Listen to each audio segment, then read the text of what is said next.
Hello મિત્રો, ફરી એકવાર આપ સૌની જે મનપસંદ યુટ્યુબ ચેનલ છે તેના ઉપર સ્વાગત છે. મિત્રો, ધોરણ 10નું જે રિઝલ્ટ છે તે આપણે સૌ જાણીએ છીએ કે થોડા દિવસ પહેલાં આપણે સૌએ જોયું અને ગુજરાતનું રેકોર્ડ બ્રેક જે 82% પણ વધારે રિઝલ્ટ છે તે આ વર્ષે આપણને જોવા મળ્યું છે. ખૂબ જ સારું એવું જે પરિણામ છે તે સમગ્ર રાજ્યનું આવ્યું છે. પરંતુ મિત્રો, દરેક શીખવાની જે પ્રમાણે બે બાજુ હોય છે એ પ્રમાણે કેટલાક વિદ્યાર્થીઓ જે આ પરીક્ષાની અંદર પાસ થઈ શક્યા નથી, અનઉત્તીર્ણ થયા છે, તો તેમના માટે પણ રિઝલ્ટ સુધારવાની જે તક છે તે રહેલી છે. અને આ વર્ષે બોર્ડે ખૂબ જ સારી એવી વ્યવસ્થા કરી છે કે 1, 2 અથવા 3 વિષયની અંદર કોઈ પણ વિદ્યાર્થી ફેલ હોય તો આ 3 વિષયની અંદર ફેલ હોય એવા વિદ્યાર્થી પણ જુલાઈ મહિનાની અંદર જે રિપીટર માટેની એક્ઝામ લેવાશે તે આપી શકશે. અને જે તેના ફોર્મ છે તે ભરાવાનું શરૂ થઈ ગયું છે. ખાસ આપને જણાવવાનું કે આ જે ફોર્મ છે તે 22 તારીખે સાંજે 5 વાગ્યા સુધી ભરી શકાશે અને ફરજિયાતપણે ઓનલાઈન ભરવાના રહેશે.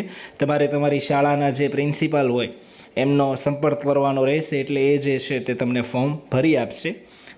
અને 3 વિષયમાં અનઉત્તીર્ણ હોય તે ભરી શકીએ છીએ. તો એ સ્ટાન્ડર્ડ ગણિત રાખ્યું હોય, સ્ટાન્ડર્ડ મેથ્સ હોય, અને હવે બેઝિક મેથ્સની પરીક્ષા આપવા માગતા હોય તો પણ આપી શકાશે. અને બેઝિક મેથ્સવાળાને સ્ટાન્ડર્ડની આપવી હોય રિપીટર તરીકે તો પણ તેઓ જે છે તે મિત્રો આપી શકીએ છીએ. અથવા બેઝિકની પરીક્ષા આપી હોય, પાસ થયા હોય, પણ હજુ એને સ્ટાન્ડર્ડની પણ આપવાની ઈચ્છા હોય તો પણ આની અંદર તે ફોર્મ જે છે તે પૃથક ઉમેદવાર તરીકે ભરી શકીએ છીએ. અને અંદાજે 3 વિષયમાં ફેલ હોય તો 265 રૂપિયા અથવા એ ટાઈપની જે ફી છે તે ભરવાની થાય છે. અને કન્યા ઉમેદવાર હોય અથવા દિવ્યાંગ હોય તો એમની જે ફી છે તે તમારે ભરવાની નથી રહેતી, ફ્રીમાં રજિસ્ટ્રેશન થશે.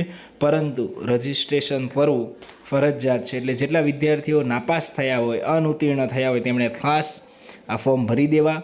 1 મહિનાથી લઈને 1.5 મહિના જેવો તમારી પાસે સમય છે. જે રીતે 11મું ધોરણ વિદ્યાર્થીઓનું શરૂ થશે અથવા ડિપ્લોમામાં કે કોઈ પણ ફિલ્ડમાં તમે એડમિશન લેશો તો એ લોકોની સાથે જ તમે મિત્રો આગળ વધી જશો. એટલે ખાસ આ પરીક્ષાની અંદર ઉપસ્થિત રહેવું, મહેનત કરજો. કોઈ એક વિષયમાં કે 2 વિષયમાં ફેલ થયા હોય તો હિંમત હારવાની જરૂર નથી. ફરીવાર તમારી પાસે ચાન્સ હશે, તે તમે ઝડપી લેજો. ખાસ 22 તારીખ સુધીમાં આ ફોર્મ ભરવાનું ભૂલાય નહીં. અને બીજો કોઈ પ્રશ્ન હોય તો કોમેન્ટની અંદર જણાવજો. આજ સુધી આપ સૌએ જે પ્રમાણે સપોર્ટ આપ્યો એ જ પ્રમાણે આગળ પણ આપતા રહેશો એવી અમને આશા છે. આપ સૌનો ખૂબ ખૂબ આભાર. Thank you very much.